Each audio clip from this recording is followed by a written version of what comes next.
सुनिसारं सारं शुचिकनकबुट्टं परिददन् निचोलं कौसुभं कटितटपटं चारुणरुचे बहून् हारान् हेमान् वरवलयकेयूरमुकुटान् असद्वक्रेन्दुर्मे दृशिजयतु नारायण मुनि।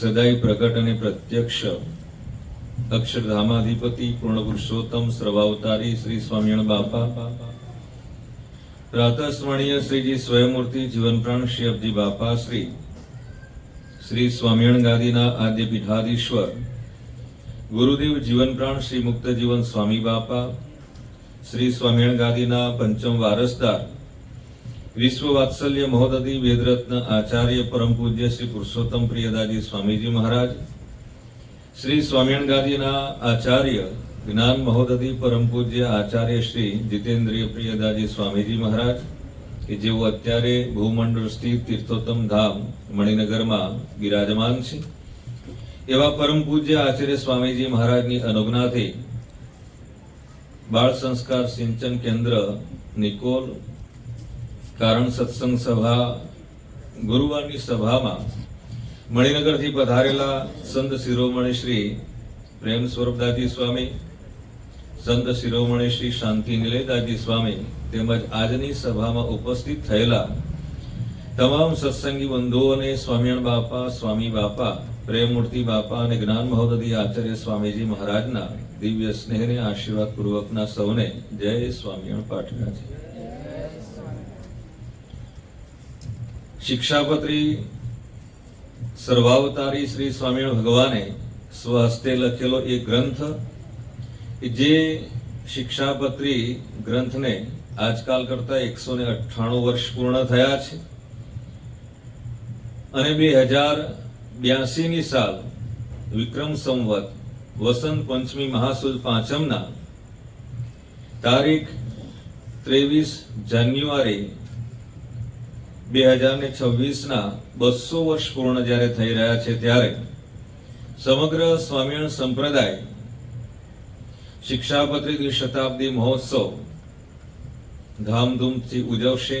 એ પહેલા આપણા પરમ પૂજ્ય આચાર્ય સ્વામીજી મહારાજે અમારા પૂજનીય સંતોની સભા હતી અને એ વખતે આ વાત બાપાએ પ્રસ્તાવ મૂક્યો કે બધા સ્વામિનારાયણ સંપ્રદાયના તે સંતો હરિભક્તો સાથે મળી અને શિક્ષાપત્રી દ્વિશતાબ્દી મહોત્સવ ઉજવશે ત્યારે ઉજવશે, પણ આપણે બધા જ હરિભક્તો સંતો બધાએ સાથે મળી દેશ પ્રદેશના બધા જ નાના મોટા શ્રી સ્વામિનારાયણ ગાદી પરિવારના બધા જ બાળકો સાથે મળીને શિક્ષાપત્રી દ્વિશતાબ્દી મહોત્સવ અંતર્ગત શિક્ષાપત્રીનો પાઠ, શિક્ષાપત્રીનું લેખન, શિક્ષાપત્રી વિશેષ સમજવા માટે આપણા પ્રેમમૂર્તિ આચાર્ય સ્વામીજી મહારાજે શિક્ષાપત્રી પ્રદીપિકા ટીકોપેતા નામક જે ગ્રંથ લખ્યો છે, એ ગ્રંથનું વાંચન આપણે બધાએ શરૂઆત કરીએ અને એ પ્રમાણે જ્યારથી આપણા પરમ પૂજ્ય આચાર્ય સ્વામીજી મહારાજે આદેશ આપ્યો ત્યારથી નાના મોટા આબાવૃદ્ધ સંતો ભક્તો બધાએ સાથે મળી અને શિક્ષાપત્રીનો પાઠ કરે છે, શિક્ષાપત્રીનું લેખન કરે છે અને બધું સમજવા માટે શિક્ષાપત્રી પ્રદીપિકા ટીકોપેતા એ ગ્રંથનું વાંચન પણ કરે છે। હમણાં જ શિક્ષાપત્રીના 61 થી માંડીને 65 સુધીના શ્લોકનો બાપાની એ નાની બાલિકાએ એનું વાંચન કર્યું। એ શ્લોકની અંદર આપણ સર્વને ઈષ્ટદેવ સર્વાવતારી શ્રી સ્વામિનારાયણ ભગવાન ઘણું બધું આપણ સર્વને ભગવાન વિસ્તારપૂર્વક સમજાવે છે। આમ તો શિક્ષાપત્રીની જ્યારે વાત આવે ત્યારે સર્વાવતારી શ્રી સ્વામિનારાયણ ભગવાન લિખિત આ જે શિક્ષાપત્રી એ 212 શ્લોકની શિક્ષાપત્રી જે આચાર સંહિતા કહેવાય, જેમાં સર્વાવતારી શ્રી સ્વામિનારાયણ ભગવાને 350 કરતા વધારે સદગ્રંથોનું દોહન કરીને રિસર્ચ કરીને એસેન્સ સ્વરૂપે અર્ક સ્વરૂપે આપણ સર્વને આ 212 શ્લોકની શિક્ષાપત્રી આપી છે। એ શિક્ષાપત્રી એટલે ભગવાનનું એ વાંગ્મય સ્વરૂપ કહેવાય। વાણી ભગવાન કહે છે 209મા શ્લોકમાં મદ્રુક મિતિ મદવાણી માન્યયમ પરમ આદરાત સર્વાવતારી શ્રી સ્વામિનારાયણ ભગવાન કહે છે મારી વાણી એ મારું સ્વરૂપ છે. ભગવાનની વાણી એ ભગવાનનું સ્વરૂપ કહેવાય. અને આપણ સર્વને ઈષ્ટદેવ શ્રી સ્વામિનારાયણ ભગવાને બે મહાન ગ્રંથો આપ્યા છે. એક તો શ્રીમુખ વાણી કહેતા વચનામૃત ગ્રંથ, જે ભગવાને તે સભામાં ભગવાને ઉપદેશેલો એ વચનામૃત ગ્રંથ. 1200 કરતા પણ વધારે એ વચનામૃતો તે સભામાં ભગવાને કહ્યા હતા. અને 5 નંદ સંતોએ એનું સંશોધન કરીને આપણ સર્વને 273 વચનામૃતો આપ્યા છે. એ ભગવાને શ્રીમુખે કહેલો એટલે શ્રીમુખ વાણી કહેવાય, વચનામૃત ગ્રંથ. અને ભગવાને સ્વહસ્તે લખેલી આ જે શિક્ષાપત્રી એ પણ ભગવાનનું એ વાંગ્મય સ્વરૂપ કહેવાય. ભગવાને 212 શ્લોકની આચાર સંહિતા આપી અને એ શિક્ષાપત્રીમાં ભગવાને 350 કરતા વધારે આગળ કહ્યું એ પ્રમાણે સદગ્રંથોનું દોહન કરી અને એસન્સ સ્વરૂપે આપણને આ શિક્ષાપત્રી આપી છે. ભગવાને જે શિક્ષાપત્રી કહી એમાં શરૂઆતની અંદર ભગવાને આખા ભારત રાષ્ટ્રની અંદર જ્યાં જ્યાં સત્સંગીઓ રહેતા હતા, સંતો ભક્તો તે જગ્યાએ રહેતા હતા, ત્યાં ભગવાને બધાને આપવા માટે શરૂઆતની અંદર 8 શિક્ષાપત્રી લખાવી હતી. અત્યારની જેમ એવું સુવિધા તે વખતે નહોતી ભાઈ. તે વખતે શાહીનો ખડીયો હોય, કલમ હોય અને એનાથી શિક્ષાપત્રી લખવાની. અને એ શિક્ષાપત્રી ભગવાને શરૂઆતની અંદર 8 લખાવી, 8 અલગ અલગ જગ્યાએ ભગવાને શિક્ષાપત્રી મોકલાવી.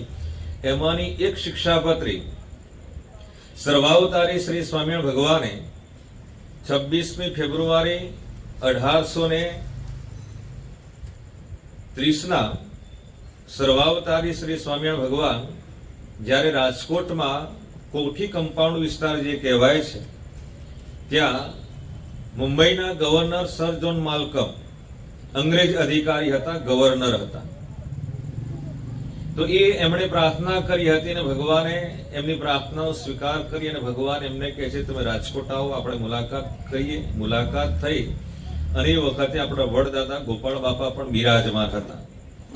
એ ગોપાળ બાપા અને સર્વાવતારી શ્રી સ્વામિનારાયણ ભગવાનના દર્શનાર્થે આમ તો ઘણી મોટી સંખ્યામાં મોટા સંતો અને હરિભક્તો પણ ઉપસ્થિત હતા.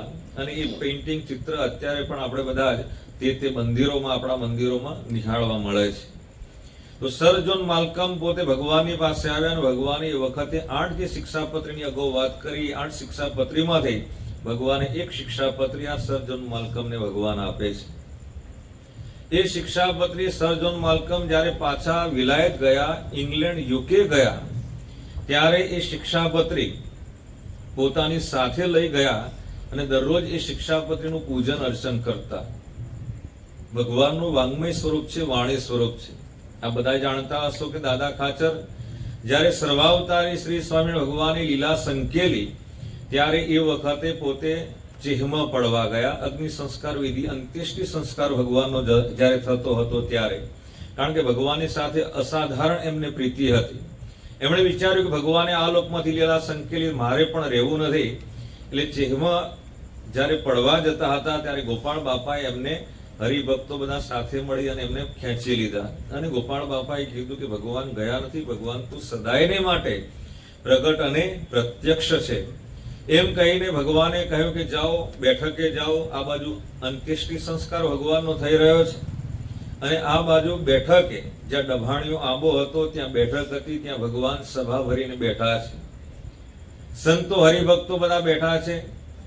ચર્મચક્ષુએ જુએ છે તો આ બાજુ ભગવાનનો અગ્નિ સંસ્કાર વિધિ ચાલી રહ્યો છે અને આ બાજુ નજીક જ છે, બહુ અંતર દૂર પણ નથી. અને આ બધા તો કાઠિયાવાડના હરિભક્તો છો, સૌરાષ્ટ્રના છો, એટલે ખ્યાલ હશે કે બેઠક અને ભગવાનનો જે અગ્નિ સંસ્કાર વિધિ કરવામાં આવે બિલકુલ નજીક જ છે લક્ષ્મીવાડીમાં. તો ત્યાં પોતે જુએ છે તો ભગવાનનો અગ્નિ સંસ્કાર વિધિ અને આ બાજુ ભગવાન બેઠા કે સભા ભરીને બેઠા છે. આ સાચું કે આ સાચું? બે સાચું. ભગવાને લીલા સંકેલી આ લોકમાંથી મનુષ્ય વિગ્રહ કર્યો એ સાચું, અને આ બાજુ ભગવાન પોતે બિરાજમાન છે એ પણ સાચું. આ તો એક નર નાટક ધારણ કરીને ભગવાન પધાર્યા છે, આપણા જેવા થઈને પધાર્યા.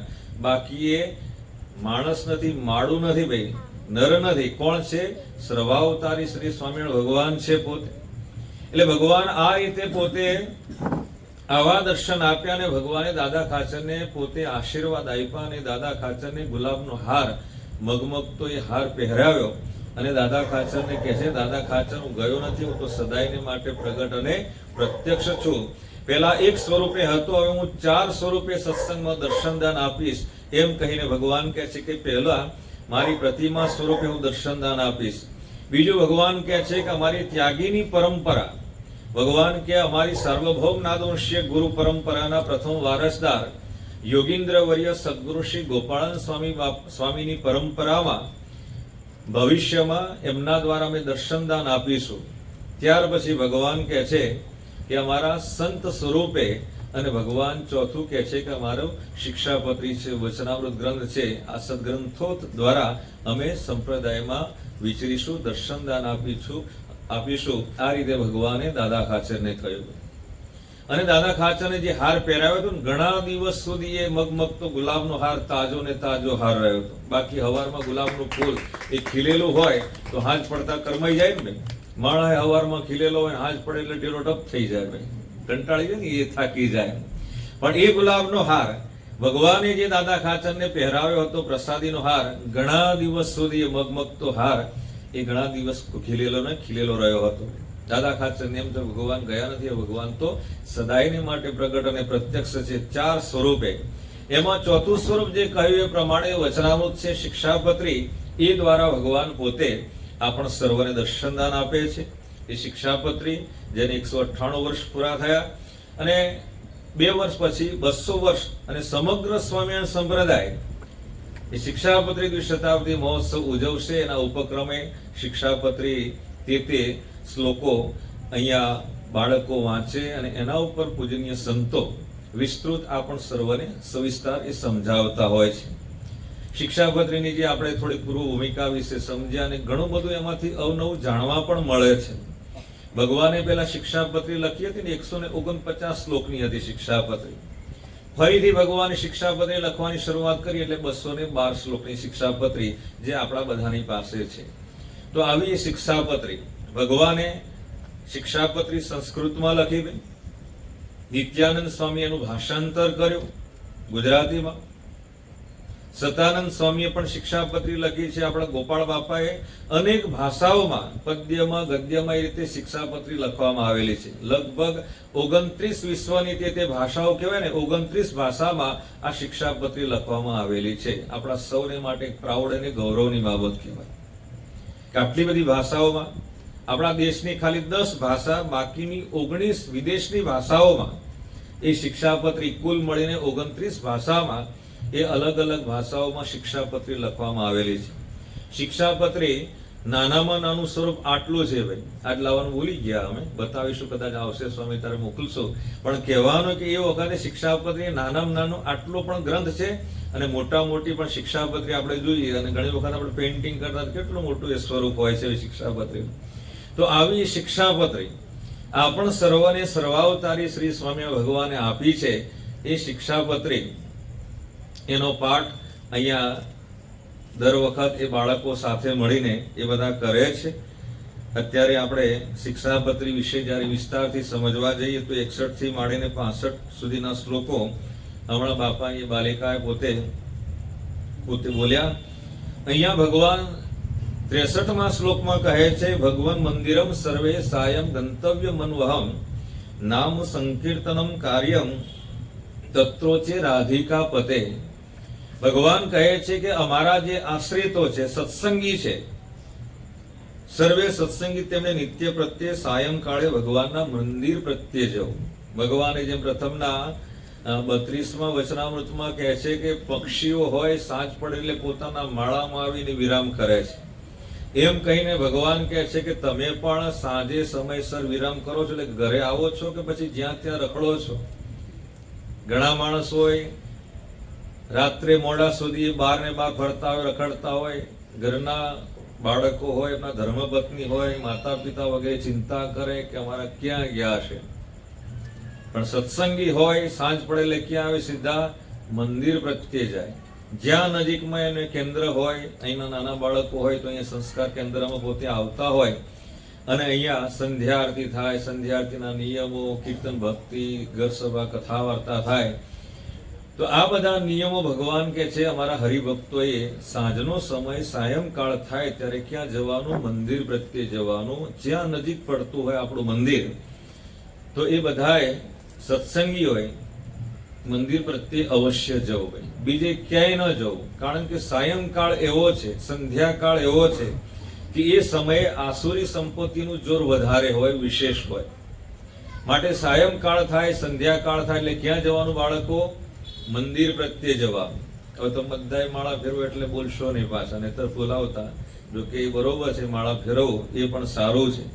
કારણ કે માળા હાથમાં ન હોય એટલે પછી આપણું મન છે ને ચાળા કરે. હવે આ બે નાના ટાબરિયા છે, માળા છે ને એટલે ગળેકમાં ઉતરી જાય, ગળેકમાં તમારી પાસે આવે એટલે હાચવીને રાખવા પડે. પણ તોય સારું છે, બેઠા ને ભાઈ, પરચુરણનું કશું આવે નહીં પણ ખખડે બહુ. ભાઈ બાળકો છે આપણા માટે એક શોભા છે. શાંતિથી ઘરે જે તોફાન ના કરતા એના કરતા ઓછું કરે, ભાઈ ત્યાં વધારે કરતા હોય, પણ અહીંયા તો શાંતિથી ખુરશીમાં બેઠા હોય. એટલે માળા ફેરવવી એ પણ સારું છે. ભગવાને જપ યજ્ઞની પણ વાત કરી છે. મુક્તાનંદ સ્વામીએ પણ 21મી તારીખનું કીર્તન એમાં કહે છે, ભગવાનને એમને કીધું કે સ્વામી તમે કેવી રીતે માળા ફેરવો છો?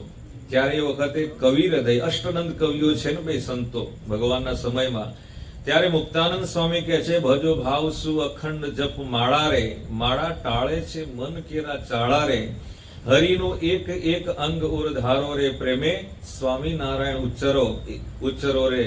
એક એક અંગનું એ પ્રમાણે પ્રેમાનંદ સ્વામી તે માળાનું આખું વર્ણન કરીને છેલ્લે એવી રીતે થઈ રે માલિકા 50 રે. મુક્તાનંદ સ્વામી એમ કે છે કે મહારાજ આ રીતે હું 50 માળા દરરોજ ફેરવું છું. બોલો કઈ રીતે આપણે માળા ફેરવીએ એ પણ આપણને સત્સંગની માં એવા સદગુરુ શ્રી મુક્તાનંદ સ્વામી એ આપણને સર્વને શીખવે છે. દરરોજ આપણે જે કીર્તનો ગાઈએ છીએ ને, 21 તારીખનું જે કીર્તન આવે ને એની અંદર આખું આ શીખવાડ્યું છે. તો આપણે એ રીતે માળા ફેરવીએ, ભગવાનનું એક એક અંગ આપણે ધારીએ અને ભગવાનનું એ સ્વામિનારાયણ નામ બોલતા માળા ફેરવવાની. તો અહીંયા ભગવાન કહે છે કે અમારા આશ્રિતોએ સાંજ પડે એટલે ક્યાં જવાનું? મંદિર પ્રત્યે જવાનું. મંદિર છે એ સંસ્કારોનું કેન્દ્ર છે કે જ્યાં ભગવાન પોતે બિરાજમાન હોય. ભગવાનના દર્શન કરીએ એટલે આખા દિવસ દરમિયાન, જેમ વચનામૃતમાં શ્રીજી મહારાજે કહ્યું કે આખા દિવસ દરમિયાન જે આપણે પ્રવૃત્તિ ક્રિયા વગેરે કરી હોય અને જે કંઈ પાપ કર્મ લાગ્યા હોય આપણને, તો ભગવાન કહે છે કે ઇન્દ્રિયો, અંતઃકરણ અને જીવ આ ત્રણેય ભગવાનમાં જોડીને ભગવાનના એ દર્શન કરીએ, નામ સંકીર્તન કરીએ, કથા વાર્તામાં ભગવાનની કથા વાર્તા થતી સાંભળતા હોઈએ, તો આખા દિવસ દરમિયાન જે કંઈ કરેલા પાપ કર્મ બધાય બળીને નષ્ટ થઈ જાય છે. કારણ કે આપણે ડગલે પગલે મનથી, વાણીથી, કર્મથી તે બધા પાપ કર્મ કરતા હોઈએ, તો એ પાપની નિવૃત્તિ માટે શું કરવાનું? ભગવાને કીધું સાંજ પડે એટલે મારે ક્યાં આવવાનું? મંદિરે આવવાનું. આમ તો ભગવાન કે દિવસમાં 5 વખત આવવાનું, પણ પર્ટિક્યુલર ભગવાન અહીંયા આદેશ આપે છે કે અમારા આશ્રિતોએ અવશ્ય સાંજ પડે એટલે મંદિર પ્રત્યે જવું અને જવું. એમાં પછી નાના મોટા બધા માટે ભગવાને ફરજિયાત કહેલું છે. દિવસમાં 5 વખત તો જવાનું, પણ સાંજના સમયે તો અવશ્ય જવાનું. એટલા માટે ભગવાન અહીંયા કહ્યું છે કે અમારા આશ્રિતોએ સર્વે સાયં ગંતવ્યમ ભગવાન મંદિરમ, બધાએ સાંજના સમયે સાયંકાળે, સંધ્યાકાળે મંદિર પ્રત્યે અવશ્ય જવું અને જવું. અંગ્રેજીમાં મસ્ટ શબ્દ આવે છે, તમે ભણતા હશો. મસ્ટ એટલે ફરજિયાત, આ તમારે લખવાનું, આનો ઉત્તર આપવાનો, પ્રશ્ન જવાબ આપવાનો. તો અહીંયા પણ ભગવાન એ પ્રમાણે કહે છે કે સાયંકાળે, સંધ્યાકાળે ક્યાં જવાનું? મંદિર પ્રત્યે જવાનું. સંધ્યાકાળ થાય એટલે પછી બાઇક લઈને નીકળી જઈએ, પાણીની લારી હોય, મસ્કા બનકા તે બધું હોય, બધું ખાવા માટે નીકળી જઈએ. ભાઈ ત્યાં નહીં જવાનું. ક્યાં જવાનું? મંદિરમાં જવાનું. ત્યાં તો આપણે બધું જ બગાડીએ, આપણું શરીર સ્વાસ્થ્ય પણ બગડે, સમય પણ બગડે, કુસંસ્કાર લઈને પાછા ઘરે આવીએ, પૈસા બગડે, બધું બગડે. પણ સારા સંસ્કાર મેળવવા હોય તો મંદિર પ્રત્યે અહીંયા આવવાનું, સંસ્કાર કેન્દ્રમાં આવવાનું, જેથી કરીને સાંજના સમયે ભગવાનની સંધ્યા આરતી થાય, દર્શન કરીએ. અને ત્યાર પછી ભગવાન કહે છે કે નામ સંકીર્તન કાર્યમ તત્રોચ્ચે રાધિકાપતે. ભગવાન કહે છે કે મંદિરની વિશે મુક્તોના પતિ એવા સર્વાવતારી શ્રી સ્વામી ભગવાન તેમના નામનું ઉચ્ચ સ્વરે કરીને કીર્તન કરવું, નિર્લજ થઈને તાળી વગાડીને ભગવાન की કીર્તન ભક્તિ કરવી, ભગવાનનું નામ સ્મરણ કરવું. ભગવાન લોયાના વચનામૃતમાં કહે છે કે જ્યારે ભગવાનનું ધ્યાન કરતા હોઈએ અને તે વખતે સમુદ્રમાં મોટી મોટી પેલી ભરતી આવતી હોય, કેટલા મોટા મોટા એ મોજા આવતા હોય, તો આવા મોજા આપણે જ્યારે ધ્યાન કરવા માટે બેસીએ ત્યારે મોટા મોટા આવા તરંગો રૂપી મોજા રૂપી જે બધા વિચારો છે કે જે ધ્યાનમાં ડિસ્ટર્બ કરતા હોય, વિઘ્નરૂપ બનતા હોય, તો એનાથી બચવા માટે ભગવાન શું કહે છે? ધ્યાનને પડી મૂકીને ઊંચે સ્વરે નિર્લજ થઈને તાળી વગાડીને ભગવાન કે અમારા નામનું સ્મરણ કરવું, નામ સંકીર્તન કરવું, કીર્તન કરવું. ગોપાળ બાપા, મુક્તાનંદ સ્વામી, આપણી જે નાદવંશીય પરંપરા છે એ પરંપરાનું ઊંચે સ્વરે નામ સ્મરણ કરવું, તાળી વગાડવાની. તાળી પાડો તો ઘનશ્યામની રે બીજી તાળી ના હોય છે. તો આ રીતે આપણે તાળી પાડતા હોય ત્યારે તે વખતે પાછી ધીમે ધીમે તાળી નહીં પાડવાની, જોર જોરથી તાળી પાડવાની. અત્યારે ક્લેપિંગ થેરાપી ચાલે છે. હવારના પોરમાં બધા ભેળા મળી અને તાળી પાડતા હોય, પણ ભગવાને આપણને સર્વને વર્ષોથી કીધું છે, વચનામૃતની અંદર પણ કહેલું છે ને અહીંયા શિક્ષાપત્રીમાં પણ ભગવાન કહે છે. તમે જોજો, તાળી પાડવાના ઘણા બધા ફાયદાઓ છે. શરીર માટે ખાલી આપણે એમને તાળી પાડીએ ને તો આપણા શરીર સ્વાસ્થ્ય માટે ઘણું સારું છે. આધ્યાત્મિક લાભ તો ઘણા બધા છે. બાપા પોતાના ગુરુદેવ મુક્ત જીવન સ્વામી બાપા આશીર્વાદમાં કહે છે કે ઝાડ ઉપર પક્ષીઓ બધા બેઠા હોય, આપણે પણ નીચે જઈને ત્યાં બેઠા હોય ને પછી એ શાંતિથી ઊંઘવા દે. પક્ષીઓ કંઈક ને કંઈક અવાજ કરતા હોય, કલરવા તે બધું કરતા હોય, નાના બાળકોની જેમ એ પણ કરતા હોય, ત્યારે એ વખતે આપણને ઊંઘ ના હોય, પણ તે વખતે જોરથી તાળી પાડીએ 2-4 વખત, તો શું થાય? બધા ઉડીને જતા રહે. તો આ સંકલ્પ વિકલ્પ રૂપી બધા જે પક્ષીઓ છે, જે ધ્યાનમાં આવરણ કરનાર છે, વિઘ્ન કરનાર છે, તો એનાથી બચવા માટે બાપા શું કહે છે કે તાળી પાડવાની. અને તાળી કેવી પાડવાની? કોઈકને આપણે મારીએ ત્યારે બહુ પ્રેમથી મારીએ ને, પ્રેમથી નથી મારતા ને. ગુસ્સો આવ્યો હોય, ક્રોધ આવ્યો હોય, આવેશમાં હોઈએ ત્યારે તે વખતે કેટલા જોરથી આપણે એને ધોલ મારતા હોઈએ, તો આ તાળી પાડવાની વાત આવે છે. તો ભગવાન કે ઉચ્ચ સ્વરે તાળી વજાડીને નિર્લજ થઈને લાજ નહીં રાખવાની તાળી પાડતા હોય ત્યારે. આપણા ઘરે કોઈક શુભ પ્રસંગ હોય, અથવા દીકરા દીકરીનો જન્મ થયો હોય, નવું મકાન બનાવ્યું હોય, ગૃહ પ્રવેશ કર્યો હોય, અને એ વખતે પેલા ફૈબા આવતા હોય, માસી આવતા હોય. આપણા કઈ માના બેન નથી થતા, અથવા તો પપ્પાની બેન થતી નથી, પણ એને ફૈબા માસીબા જે કઈ કહેતા હોય ભાઈ, તો એ જયારે આવે ત્યારે તાળી પાડતા હોય. કંઈક આપણે બહાર જતા હોય ને તે વખતે જકાતના ઓક્ટ્રોય કે શું કહેવાય પેલું તમારે ભાઈ, ટોલ ટેક્સ, તો ત્યાં આપણે ગાડી ઉભી રાખીએ, ત્યાં પણ બધા આવે. પેલા તો લઈ લે ભાઈ, પણ આ પેલા પહા લઈ લે, એટલે એને આપવું પડે પાછું. માથે હાથ મૂકે આશીર્વાદ તમને આપે, તો એમાં આપણે કાઢીને આપવા પડતા હોય ને ભાઈ. સંતો ના આપીએ, સંતો જો કે લઈ નહીં, પણ એને તમે માંગો એટલે આપવા પડે ને, ઓછા તો અપાય નહીં એમને. તો એ કોઈ દિવસે તમે જોયું એમને કોઈ દવાખાને હોય એમ ક્યારે પણ તમને રેર કેસમાં પણ જોવા નથી મળતા ભાઈ કે એ લોકો બીમાર પડ્યા હોય. કારણ કે આખો દિવસ એ તાળી પાડવાનું ચાલુ જ હોય એણન તો. અને એ તાળી પાડે એટલે કેવી તાળી પાડતા હોય ને આપણે મળતી તાળી પાડતા હોય, એમાં ખબર ના પડે તાળી પાડે છે કે ભાઈ શું કરે. એના કરતા તમાકુ બનાવતો હોય વધારે તાળી પાડતો હોય ભાઈ. એટલે તાળી પાડતા હોય ત્યારે તે વખતે બરાબરના 2 હાથ જોડીને, અહીં આમે નહીં પણ 2 હાથ ભેગા કરી અને તાળી પાડવાની છે. આખા શરીરની અંદર જે કંઈ બધા તે બધા આપણા ઓર્ગન જે છે એ બધાનો જે એક્યુપંક્ચર એક્યુપ્રેશર જે કંઈ કરવાનું છે બધું હથેળીમાં આવેલા છે. પગમાં પણ છે, પગમાં આપણે તાળી ન પાડી શકીએ ભાઈ. પાડી શકાય? ન પાડી શકાય ને. તમે બેઠા બેઠા પાડી જુઓ છો, પડે તાળી? ન પડે. પણ હાથથી આપણે તાળી પાડીએ 2 હાથ ભેગા કરીને તો એ તાળી પડી શકે. અને સવારના સમયે તાળી પાડવાથી ઘણા બધા ફાયદા થતા હોય છે. એટલા માટે મંગળા આરતી વખતે પણ આપણે તાળી પાડીએ, ધૂન બોલતા હોઈએ છીએ. કોઈક આરતી થતી હોય મંદિરોમાં, તો ત્યાં પણ જે બધા દર્શનાર્થીઓ એ પણ તાળી પાડતા હોય છે. તો આપણે તો સવાર ને સાંજ આરતી પણ થાય છે અને ધૂન પણ બોલવામાં આવે છે. તો એ પ્રમાણે એ ધૂન બોલતા હોય ત્યારે પણ બરાબરની 2 હાથ જોડી અને તાળી પાડવાની જોર જોરથી, જેથી કરીને આપણા શરીરની અંદર તે બધા ઓર્ગન જે છે બધા કાર્યરત બને, વિશેષ કાર્યરત બને. તે રોગમાં પણ ખૂબ લાભદાયક છે. એટલે ક્લેપિંગ થેરાપીનો અત્યારે જ્યારે જમાનો છે ત્યારે આ પણ એનો ફાયદો છે. પણ આપણા ઈષ્ટદેવ સ્વામિનારાયણ ભગવાને વર્ષોથી કહેલો છે. તો સર્વાવતારી શ્રી સ્વામિનારાયણ ભગવાન શું કહે છે કે ઉચ્ચ સ્વરે નિર્લસ થઈને અમારું એ નામ સંકીર્તન કરવું, કીર્તન ભક્તિ કરવી. તે યુગની અંદર તે સાધન કરવાથી ભગવાનની પ્રાપ્તિ થતી હતી. ભગવાન કહે છે કે કલૌ તદ હરિ કીર્તનાદ, કળિયુગમાં કીર્તન ભક્તિ છે શ્રેષ્ઠ ભક્તિ છે. માટે કીર્તન ભક્તિ ભગવાનને પ્રસન્ન કરવા, રાજી કરવા માટે, જેમ અહીંયા બધા નાના બાળકો બધા સાથે મળી અને તે કીર્તનો પોતે ગાતા હોય. ભાઈ કાલા વાલા હરિને વાલા, ભગવાનને જે આપણો ભાવ હોય, જે ભાવના વ્યક્ત કરવી હોય, કીર્તન ભક્તિથી એ આપણે આરજુ પ્રાર્થના કરીએ તો ભગવાન જરૂર આપણી એ કીર્તન ભક્તિ આરાધના એ પોતે સ્વીકારતા હોય છે.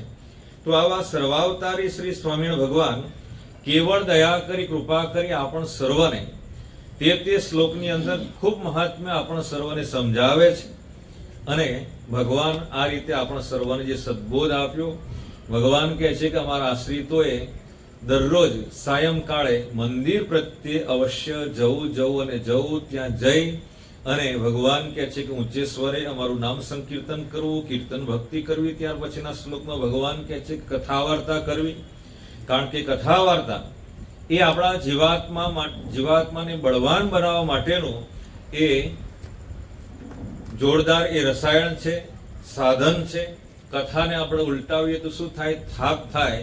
અનંત જન્મથી આ જીવાત્મા તે કાર્યમાં ગળાડૂબ રહેવાને કારણે અથવા તો જન્મ ધરવાને કારણે થાકી ગયો છે. ભાઈ આખો દિવસ માણસ કામ કરતો હોય, પછી આપણે કહીએ હાલો કથામાં, તો કાંઈ થાકી ગયો છું, ટાયર્ડ થઈ ગયો છે, હું નહીં આવી શકું એમ. પણ એને આપણે જો ઉલટાવીએ તો શું થાય? ભાઈ થાકને ઉલટાવીએ તો કથા થાય ને. કથામાં આપણે જો આવીએ, ભગવાને એ વચનામૃતમાં પણ કહ્યું છે, મધ્યપ્રકરણના વચનામૃતમાં, કે જ્યાં ભગવાનની કથા વાર્તા થતી હોય ત્યારે તે વખત એમ જાણીએ કે ભાઈ કોઈ પણ પ્રકારનું એ કષ્ટ નથી પડ્યું, શરીરમાં દેહ થાક્યા નથી, કશું જ નહીં. પહેલા તો ચાલીને કથા વાર્તાના દર્શન સાંભળવા માટે પોતે જતા હતા. 2-4 દિવસના ઉજાગરા થયા હોય, કથા વાર્તા સાંભળવા બેસી જાય તો પોતે એમ જાણે કે કશું જ મને થયું નથી. ઉત્સાહથી, શ્રદ્ધાથી. અત્યારે આ ભાદરો મહિનો ચાલે છે ને શ્રાદ્ધ પક્ષ ગઈકાલથી ચાલુ થઈ ગયો. શ્રદ્ધાયામ ક્રિયતે ઇતિ શ્રાદ્ધમ, શ્રદ્ધાથી જે કરવામાં આવે એને શ્રાદ્ધ કહેવાય. તે જે આપણા પૂર્વજોને તર્પણ કરવાનું હોય, તો એ ગઈકાલથી માંડીને છેક ભાદરવા અમાવાસ્યા, સર્વપિતૃ અમાવાસ્યા કહેવામાં આવે છે. તો આ 16 દિવસનું જે શ્રાદ્ધ કહેવાય. તો એ આપણે ઘરની અંદર આ રીતે ખીર ને હીર બનાવીને પછી કાગડો આવે ભાઈ, કારણ કે કાગડાનું આયુષ્ય બહુ લાંબુ હોય. એટલે કાગડાને પછી કાગો વાસ કરીને એ પ્રમાણે ખવાડતા હોય ખીર વગેરે. તો એ પણ એક શ્રાદ્ધ કહેવાય. પણ આપણે એવું બધું કરવાની કઈ જરૂર નથી. પરોક્ષની અંદર આવું બધું કરતા હોય, કારણ કે કાગડો ઘડીકમાં કોઈકના ઘરે બેહે ને ઘડીકમાં કોઈકના ઘરે બેહે. છોકરો હતો એની મમ્મીને કે મમ્મી પેલા કાગડો છે પેલા રંભાબેન ને ઘેર બેઠો એમ કે.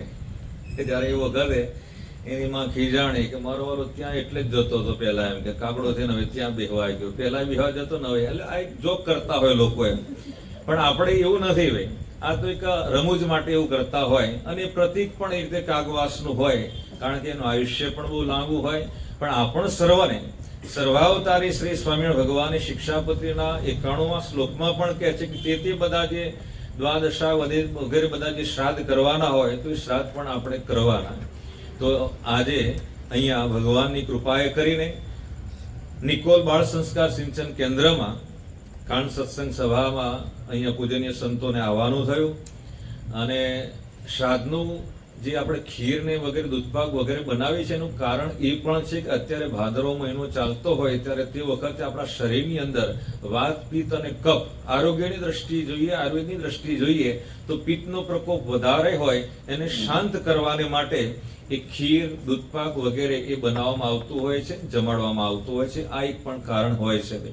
તો અનેકવિધ કારણો, પણ આપણ સર્વને સર્વાવતારી શ્રી સ્વામિનારાયણ ભગવાને શિક્ષાપત્રીમાં કહ્યું એ પ્રમાણે આપણા જે પૂર્વજો ધામમાં ગયા હોય એમના શ્રાદ્ધને માટે મંદિર હોય તો મંદિરમાં પણ ભગવાનને સંતોને આપણે રસોઈ જમાડી અને એ પ્રમાણે જે તર્પણ ક્રિયા વગેરે જે શ્રાદ્ધમાં કરવામાં આવતું હોય બધી ક્રિયા કરી અને ભગવાનને પ્રસન્ન કરીએ, રાજી કરીએ. આજના આ કાંડ સત્સંગ સભાના યજમાન શ્રી, મણિનગરના શ્રુતિબેન રાજેન્દ્રભાઈ શાહ કેવળ શ્રીજી બાપા સ્વામી બાપાની પ્રસન્નતાર્થે, તો એમને પણ તાળીઓથી વધાવી લઈએ. અને ભગવાન બાપા સ્વામી બાપા મણિનગર ધામની જે પ્રાપ્તિ થઈ છે, શરણમાં દેહ પર્યંત રહી અને બાપાને ખૂબ ખૂબ પ્રસન્ન કરી, રાજી કરીએ, એમની હંમેશા એ મહેચ્છા છે. આજના પ્રસંગે વધુ ન કહેતા આગળ આપણા સર્વને સંત શિરોમણી શ્રી પ્રેમ સ્વરૂપદાસજી સ્વામી કથામૃતનું રસપાન કરાવશે. સંત શિરોમણી શ્રી પ્રેમ સ્વરૂપદાસજી સ્વામી.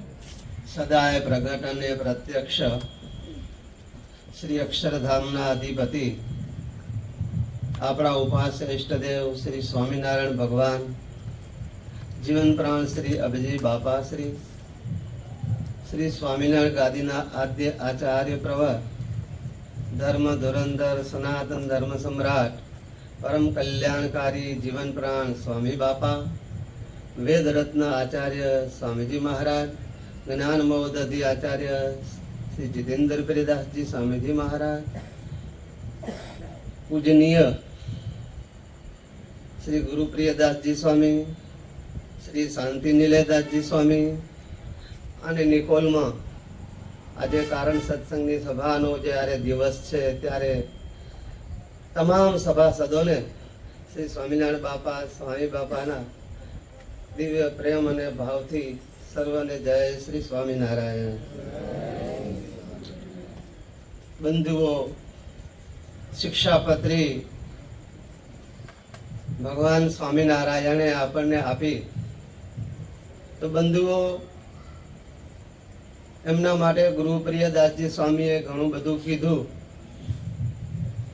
પણ બંધુઓ આપણા ઉપાસ્ય ઈષ્ટદેવ શ્રી સ્વામિનારાયણ ભગવાન પોતે નાના હતા, પોતાની અવસ્થા બિલકુલ ભાખોડીએ ચાલતા હતા, હજી ચાલતા પણ થયા નહોતા, ત્યારે એમના માતા પિતાએ પોતાના બાળકની કસોટી લીધી, પરીક્ષા લીધી કે મારું બાળક મોટો થઈ અને કેવો થશે, શું કરશે. એટલે એ પરીક્ષા લેવાને માટે ધર્મદેવ અને ભક્તિ માતાએ એક બાજોટ ઉપર એક તરવાર મૂકી, પછી સોનાનો સિક્કો વીંટી એવું મૂક્યું, અને ત્રીજું શાસ્ત્ર મૂક્યું કે આમાંથી મારું બાળક કોના ઉપર પેલો હાથ મૂકે છે. આ જોવા જાણવા માટે ધર્મપિતા અને ભક્તિ માતાએ આવું કર્યું. તો એની ઉપર મૂકી અને ઘનશ્યામ પ્રભુને આમ છૂટા મૂક્યા. તો બાલ સ્વરૂપમાં રહેલા આપણા ઈષ્ટદેવ સ્વામિનારાયણ ભગવાન ઘનશ્યામ મહારાજ પોતે ભાખોડીએ ચાલતા ચાલતા ચાલતા જે વસ્તુ મૂકેલી હતી ત્યાં જઈને આપણા ઈષ્ટદેવ સ્વામિનારાયણ ભગવાન ઘનશ્યામ મહારાજે કોની ઉપર હાથ મૂક્યો બંધુઓ? શાસ્ત્ર ઉપર. નથી તરવાર ઉપર મૂક્યો કે નથી સુવર્ણ ઉપર. બંધુઓ, આપણા ઈષ્ટદેવ સ્વામિનારાયણ ભગવાનને શું વાલું હતું કહો? શાસ્ત્ર વાલું હતું. શું વાલું હતું? શાસ્ત્ર. બંધુઓ, બધી જ વસ્તુઓ શાસ્ત્રમાંથી આપણને મળે છે. આટલી નાની વયની અંદર ભગવાને આવું પોતાનું જે દિવ્ય ચરિત્ર, એમાંથી આપણા સૌના કલ્યાણને માટે, આપણા સૌના હિતને માટે, આપણા સૌનું સારું થાય એના માટે આ સંસાર રૂપી કાદવમાં કૂચી ગયેલા જગતના જીવોને માટે, એ કાદવ રૂપી મળમાં આરોટણ થયેલા જીવાત્માઓને માટે, એ કાદવ ધોવાને માટે આપણા ઉપાસ્ય ઈષ્ટદેવ શ્રી સ્વામિનારાયણ ભગવાને પોતે સ્વહસ્તે 212 શ્લોક રૂપે આપણને શિક્ષા પત્રી રૂપે આપણને શાસ્ત્ર આપ્યું છે બંધુઓ. તો બંધુઓ, આવું અજોડ શાસ્ત્ર, આવું એ ભગવાનનું સ્વરૂપ છે. ભગવાનનું સ્વરૂપ છે સદાને માટે મીઠું અને મધુર છે. ભગવાનની મૂર્તિ કેવી છે? મીઠી મધુરી ભલી મૂર્તિ તારી મૂર્તિ, દીદી દયાળુ ઘન શ્યામ રે, સુખતી ભરેલી ભલી મૂર્તિ, હા સુખથી ભરેલી ભલી મૂર્તિ. એ ભગવાનની મૂર્તિ કેવી છે? તો કે સુખથી ભરેલી છે. કેવી છે? સુખથી ભરેલી ભરેલી. છે. અને આખા વિશ્વના જગતના તમામ જીવો સુખને માટે જ દોડે છે. ઘરમાંથી બહાર જતા હોય, કે પરદેશ જતા હોય, કે ગમે ત્યાં જતા હોય, તો શેના માટે નીકળે છે? સુખને પામવાને માટે એનો પ્રયાસ છે, પ્રયત્ન છે. બંધુઓ, આપણને ક્યાંય દોડવાની જરૂર નથી. સુખમય મૂર્તિ કોણ છે? આપણને મળ્યા આપણા ઈષ્ટદેવ સ્વામિનારાયણ ભગવાન છે બંધુઓ. અને એ ભગવાન કે હું એક રૂપે હતો, 4 રૂપે થયો છું. એમાં શિક્ષાપત્રી આદિક શાસ્ત્ર રૂપે પણ ભગવાનનું સ્વરૂપ છે. મહારાજે પોતે શિક્ષાપત્રીમાં કીધું કે મદરૂપ નીતિ મદવાણી માન્યમ પરમ માદરા. આ મારી જે વાણી છે એ મારું સ્વરૂપ છે બંધુઓ. માટે તેને પરમ આદર થકી માનવી. તો બંધુઓ, આવી ભગવાને આપણને શિક્ષાપત્રી, જેમ આપણે આંખમાં વિશેષ પ્રકાશ લેવાને માટે, આંખ આપણી સદાને માટે જોઈ શકે, ક્યારે અંધાપો ના આવે, એના માટે આપણે આંખમાં આંજણ આંજીએ છીએ. શેના માટે? સદાને માટે. આપણું આંખ સદાને માટે દેખે, આંખ આપણી ક્યારે બગડે નહીં, એના માટે આપણે આંખમાં આંજણ આંજીએ છીએ. તો એમ બંધુઓ, આપણે આપણા ઈષ્ટદેવ સ્વામિનારાયણ ભગવાન આપણને મળ્યા છે બંધુ. તો એ ભગવાને આ શાસ્ત્રોની અંદર આ આંજણ મૂક્યું છે. શું મૂક્યું છે બંધુઓ? આંજણ. એટલે આંજણ જો આપણે આંખમાં આંજવામાં આવે તો આંખ દેખે. એમ બંધુઓ, આપણે કોને દેખવા છે? આપણા ઈષ્ટદેવ સ્વામિનારાયણ ભગવાનની મૂર્તિને આપણા અંતર્પટમાં દેખવી છે. આ ખુરશીના કેટલા પાયા? તો કે 4. કેટલા છે? ખાટલાને કેટલા પાયા? ગાડીને કેટલા પાયડા? 4. એમ બંધુઓ, આપણે જે સ્વામિનારાયણ ભગવાનના આશ્રિત થયા, તો એ ભગવાનના સદાને માટે આપણે એના શરણમાં રહી શકીએ, ટકી શકીએ, એના માટે ભગવાને આપણને 4 પાયા આપ્યા છે. કેટલા પાયા આપ્યા છે? 4 પાયા. કયા કયા છે? ધર્મ, જ્ઞાન, વૈરાગ્ય અને ભગવાનની ભક્તિ. આ 4 પાયા જેટલા મજબૂત હોય ને બંધુઓ, તો આપણે જેટલું સુખ ભગવાનની મૂર્તિનું છે ને, એ બધું જ સુખ આપણને મળે. તો પેલો પાયો કયો છે? તો કે ધર્મ. કયો પાયો છે? હા, ધર્મનું યથાર્થ રીતે પાલન. ધર્મો જ્ઞેય સદાચાર શ્રુતિ સ્મૃત્યુ પ્રપાદિત. ધર્મ કોને કહેશો? તો કે શ્રુતિ અને સ્મૃતિમાં કહેલો એવો જે સદાચાર, એને શું કહેવામાં આવે છે? ધર્મ. એટલે ધર્મનું બંધુઓ યથાર્થ રીતે પાલન કરવામાં આવે ને, કારણ કે માણસ છે ને ધર્મનું પાલન તો કરે, પણ જ્યાં સ્વાર્થ દેખે ત્યારે ધર્મને છોડી દે, મૂકી દેતો હોય છે. પણ મહારાજ કહે છે કે કોઈ ફળના લોભે કરીને ક્યારે પણ ધર્મનો ત્યાગ કરવો નહીં. એવું મહારાજ શિક્ષાપત્રીમાં આપણને કહે છે. ભગવાન આપણને અંજણ આપે છે. આપણને આ આંજણ આપે છે. આંજણ શેનું છે? આ તો કે આપણું જે 4 પ્રકારનું અંતઃકરણ, કેટલા પ્રકારનું છે? 4 પ્રકારનું છે. કયા કયા? મન, બુદ્ધિ, ચિત્ત અને અહંકાર. આ 4 અંતઃકરણ છે. અને એ 4 અંતઃકરણ જેટલા ગોબરા બને. ગોબરા શેનાથી બને છે? તો કે આપણે જેટલું પંચ વિષયનું ગ્રહણ કરીએ ને, અને વિષયમાં જેટલી આપણી ઇન્દ્રિયો દોડે, આંખ જોવાનું કામ કરે, કાન સાંભળવાનું કામ કરે, નાક સૂંઘવાનું કામ કરે, જીભ રસ લેવાના સ્વાદો લેવાનું કામ કરે, ત્વચા છે સ્પર્શનું સુખ લે, આ જેટલા જગત સંબંધી વિષયનું આ જીવાત્મા જેટલું પાન કરે, અને એ પાન કરેલું તમામ વસ્તુ એ અંતરપટની અંદર આ બધું ડાઉનલોડ થાય. શું થાય છે? આંખથી જોયેલું આ બધું દેખેલું હોય ને, તરત અંતરમાં દેખાય. કાનથી સાંભળેલું બધું અંતરમાં દેખાય. એટલે બંધુઓ, આપણા ઈષ્ટદેવ સ્વામિનારાયણ ભગવાન કહે છે કે હું તમને આવો સમર્થ સર્વોપરી ભગવાન તમને મળ્યો, અને તમે મારા બધા આશ્રિતો, અને મારી મૂર્તિ સુખમય મૂર્તિ, અને આપણે જે મૂર્તિનું સુખ ન લઈ શકીએ,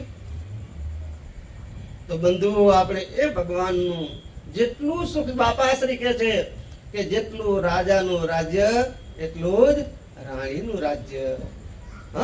આપણે ભગવાનની રાણીઓ છીએ કે નહીં બંધુઓ? રાણીને જેટલું સુખ હોય એટલું બીજા કોઈને નથી. સમજી જાય, પોતાના પુત્રને પછી છે, પેલી રાણી છે. તો આપણે ભગવાને રાણી એટલે મુક્તો. ભગવાને આપણે પોતાના અનાદિ મુક્ત કરી અને પોતાની મૂર્તિમાં રાખ્યા છે બંધુઓ. આપણને આપણી અનાદિ મુક્ત એવી સંજ્ઞા છે બંધુઓ. તો એ અનાદિ મુક્તની જે સ્થિતિ છે બંધુઓ, એ આપણને પમાડવી છે. તો બંધુઓ ક્યારે પમાશે?